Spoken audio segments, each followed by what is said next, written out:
Dhaka airport থেকে আপনি fly করে টরন্টোতে চলে আসলেন। ইমিগ্রেশন অফিসার ফেস করার আগে কয়েকটা ধাপ আপনাকে কিন্তু অবশ্যই ফলো করতে হবে। তার মধ্যে প্রধান হচ্ছে আপনাকে একটা কিউ মেনটেন করে ভিতরে ঢুকতে হবে ইমিগ্রেশনের ভিতরে। ইমিগ্রেশনে যাওয়ার আগেই একটা কিউ মেনটেন করে ওখানে কিছু ডিজিটাল বুথ আছে, ওই বুথগুলোতে আপনার পাসপোর্টটা স্ক্যান করতে হয়।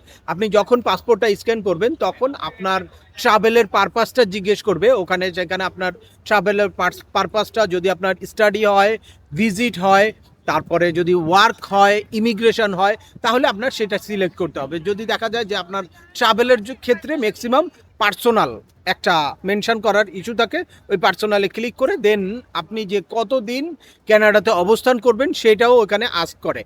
10 ডেজ, 20 ডেজ, 15 ডেজ যাই আপনি মেনশন করবেন সেখানে আপনাকে ওইটাও সিলেক্ট করতে হবে। এরপর ওখান থেকে একটা অটো জেনারেটেড স্লিপ বের হয়ে আসবে। এই স্লিপটা নিয়ে আপনার কিন্তু ইমিগ্রেশন অফিসারের কাছে যেতে হবে।